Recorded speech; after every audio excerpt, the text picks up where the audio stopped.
As the 2020 football season approaches, we got a handful of Minnesota Vikings over-unders for the upcoming season. Let's get it going. So we got 5 today. First off, over-under 1.5 primetime wins for the Vikes. So currently on the schedule, you have Week 5 Sunday Night Football at Seattle, and then you have Chicago Week 10 at Soldier Field, Monday Night Football. Kirk never wins on Monday night. Well, he hasn't.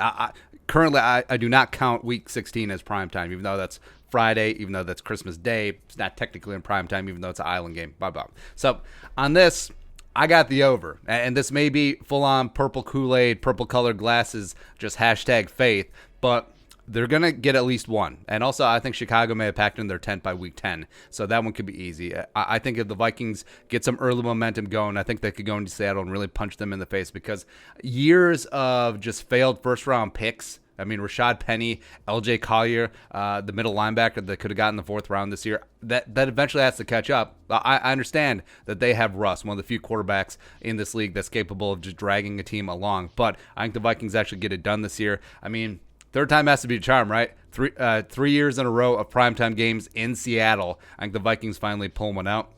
And then obviously they'll be Chicago Week 10. And also adding in the caveat that one of the later season games could be flex to Sunday Night Football. So there you go. I got the over on 1.5 primetime wins for the Vikings. Next up, over under 1.5 head coaches for the Vikings. So is basically, does Zimmer get axed midseason, right? Because we're not going to go into the alien abduction route, right? But you do have Kubiak and Capers, 2 former head coaches on both sides of the ball, and barring a death spiral, I got the under, because I think even if the Vikings really struggle out the gate, like say they go 1-5 the first 6 weeks, head into the bye week, I don't think that the Wilfs would do away with Zimmer. Even if Zimmer plays out his final season as a lame duck, which I think he's actually open to. So even if the Vikings don't have an extension in place, I don't think that they would necessarily just get rid of him. I think this could be a Leslie Frazier 2013 type scenario where everyone knew Leslie wasn't going to be long for the job, but they let him finish out the season. I think if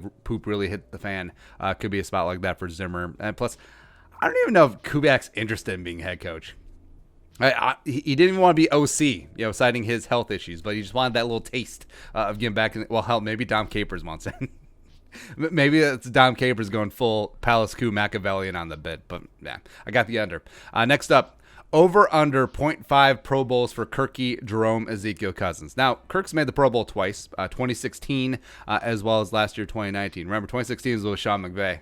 Yeah, but you look at the NFC, who's going to be in the mix for Pro Bowl, even though Pro Bowl is definitely least important compared to like All Pro. But you got Breezes. You got Matt Ryan's going to be in the mix. You got Aaron Rodgers, because the jabroni public still just votes for him, even though he hasn't been good in a number of years. You got Russ, of course, and you got maybe Dak gets in the mix as well, and maybe a young quarterback that we don't even know steps up. But I got the over. But, of course, Kirk won't play in the Pro Bowl because the Vikings will be in the Super Bowl. Every time on social media when like Pro Football Focus talks about Vikings Pro Bowlers, you have to get in before the dad jokes comes in. Well, there won't have any Pro Bowlers because they'll be playing in the Super Bowl.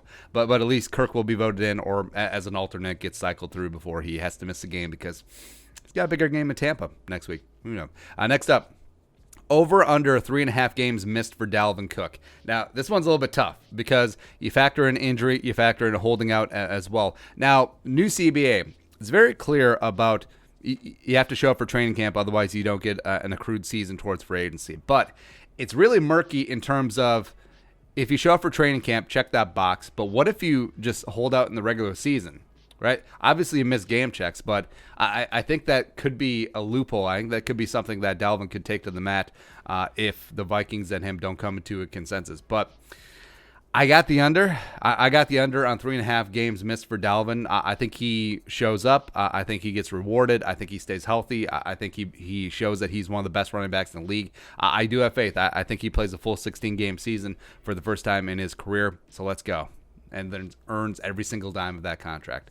Lastly, over under 60.5 receptions for Justin Jefferson. Now, our projections early on were like, if he gets 40, 50 catches, I think that's great for a rookie. I had 111 catches, 1,540 yards, 18 touchdowns last year at LSU, primarily working out of the slot. But I will change my projection if they do let JJ just work completely from the slot, become a true slot machine, a lot of in-breaking routes, just working that middle of the field and becoming a BFF, a security blanket for Kirk Cousins. Then it can be over. I mean, Justin Jefferson may lead all rookie wide receivers in receptions. I truly believe that. I think his only competitor potentially could be Jerry Jeudy, who's also going to be working out of the slot quite a bit in Denver. Plus, Denver's going to be trailing a lot, so they're going to be chucking the ball quite a bit. But, I mean, if you told me that Justin Jefferson ended up with 85 catches this year for 900 yards receiving, I wouldn't be shocked. I won't be shocked at all. So I'm going to go optimistic. I'm going to go over 6.5 receptions for Justin Jefferson. And that's it. That's a handful of Vikings over-unders for the upcoming season. What are your thoughts? Where do we get it right? You got the over, you got the under. Where do we disagree? Let us know in the comment section below. Subscribe for daily Vikings takes. If you want to support the work, pull us on the Venmo. Please give us a follow on social media as well. But until next time, Skol, production value.